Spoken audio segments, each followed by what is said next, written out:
नमस्कार दोस्तों, जय श्री कृष्णा, जय श्री काली।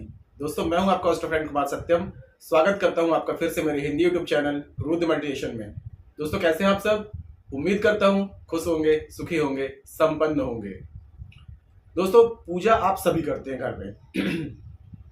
बत्तियां जलाते होंगे, घी की बत्ती जलाते हैं, तेल की बत्तियां जलाते हैं। तो इसकी जानकारी तो पहले आपको दूंगा, लेकिन उससे पहले आप कमेंट बॉक्स में मुझे बताइए कि आप लोग जो बत्तियां बच जाती हैं उसका आप लोग क्या करते हैं। पूरा वीडियो देखने से पहले मुझे कमेंट बॉक्स में आप सभी जो भी इस वीडियो को देख रहा है, तो पहले मुझे ये बताइए कि आप लोग उस बत्ती का करते क्या है। क्या करते होंगे? फेंक देते हैं।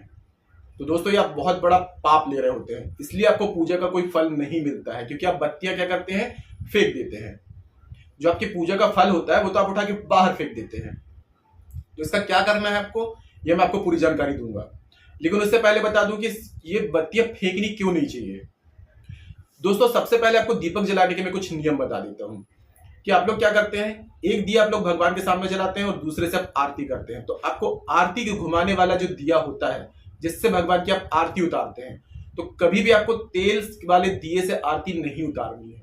आपको घी का दिया ही बनाना है, जिससे भगवान की आरती उतारी जाती है। और उसके बाद में आपको एक तेल का दिया भगवान के सामने अलग से जलाना चाहिए। अब दोस्तों, एक बात यहां पे आती है कि सब क्या करते हैं, जब दिया जो जल जाता है उसकी जो बत्ती जो बचती है, तो आप लोग उसको उठा के कूड़े में, करकट में कहीं भी फेंक आते हैं।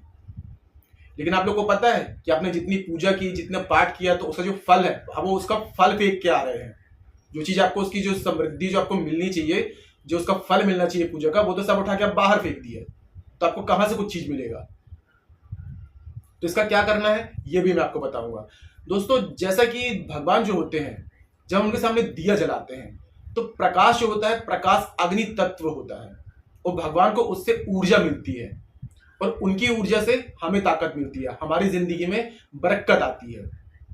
लेकिन उसकी बरकत कहां रह जाती है? दिया की जो बत्ती बच जाती है। तो उसका क्या करना है ये मैं आपको बताऊंगा। लेकिन अगर आप ये सब गलती करते हैं तो ये गलती दोबारा से बिल्कुल भी ना करें। आपको क्या करना है, जितनी भी होती है आपकी बत्ती, आप इस बत्ती को पूर्णिमा तक इकट्ठा करके रखें। आप किसी भी एक दिन को चुन लीजिए। आप किसी पूर्णिमा, एकादशी, पूर्णिमा या एकादशी, इन 2 दिन तक अगर आप पूर्णिमा से इकट्ठा कर रहे हैं तो पूर्णिमा तक इकट्ठी करें, एकादशी से इकट्ठी कर रहे हैं तो एकादशी तक पूरी बत्तियों को इकट्ठा कर लें। अब इनका आप क्या कर सकते हैं, जब पूरी स्टोर हो जाती हैं, तो आपका यदि कोई पुराना घर है, पैतृक कोई घर है, या आपके कोई खेत है, तो वहां पर ले जाकर के आप गड्ढा खोद करके और आप उसको वहां पर दबा दें। इससे होगा क्या? इससे क्या होता है, जो हमारे जो पूजा का जो फल होता है, ये हमको प्राप्त होने लगता है। अब ये ऑप्शन आपके पास में नहीं है कि आपका कोई पैतृक घर नहीं है, आपका कोई खेत नहीं है, तो आपको क्या करना है, आपको किसी पवित्र स्थान में, कोई तीर्थ में, कोई तीर्थ स्थान होगा, कोई पवित्र नदी होगी या कोई तीर्थ स्थान होगा, जैसे गंगा, यमुना, या फिर ऐसी कोई पवित्र स्थान हो, तीर्थ हो, तो वहां पर ले जाना है आपको इसको। तो वहां पर ले जाकर गंगा, यमुना में आपको विसर्जित नहीं करना है। शास्त्रों में बिल्कुल वर्जित है। सिवाय अस्थियों के और किसी भी चीज को विसर्जन करना शास्त्रों में सख्त मनाही है। अगर ये विसर्जन कर देंगे तो इसका आपको उल्टा फल मिलेगा, पाप लगेगा आपको। तो आपको क्या करना है, किसी भी तीर्थ स्थान में आप जाके वहां पे कोई ऐसी जगह देख लें जहां पे मिट्टी हो, और गड्ढा खोद करके वहां पर इन सारी बत्तियों को आप दबा दें। इससे दोस्तों आपकी पूजा का फल आपको प्राप्त होने लगेगा। अब कुछ लोग कहेंगे कि हम वहां भी नहीं जा सकते, तो आप एक काम और कर सकते हैं। आपको घर के कोई गमला देख लें, आप घर में एक मिट्टी का गमला ले आए और गमले में इस चीज को दबा दें।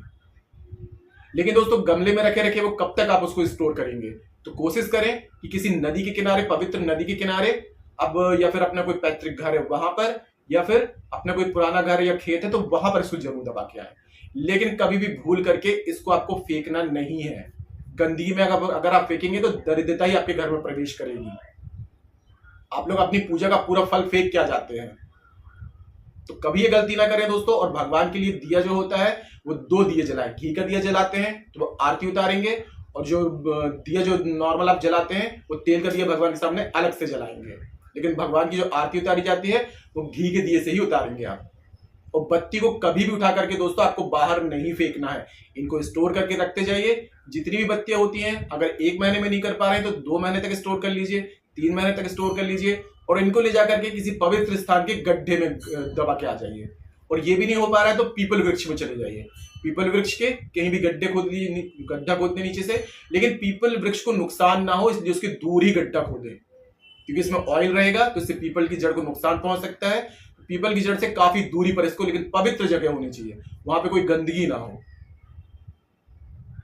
फिर देखिए दोस्तों, आपकी पूजा का पाठ का आपका पूरा फल मिलने लगेगा। जितनी भी आप पूजा करते हैं उसका फल आपको बहुत अच्छा प्राप्त होने लगेगा। बस ये गलती कभी ना करें जिंदगी में कि बत्ती जो होती है आप गंदगी में ना फेंकें और इसको स्टोर करते जाएं और किसी पवित्र स्थान में इसको दबा करके आ जाए। तो आज के लिए इतना ही दोस्तों। अगर जानकारी पसंद आई है तो वीडियो को लाइक कीजिए, शेयर कीजिए, साथ ही साथ कमेंट बॉक्स में जय श्री कृष्णा जय श्री काली जरूर लिखिए।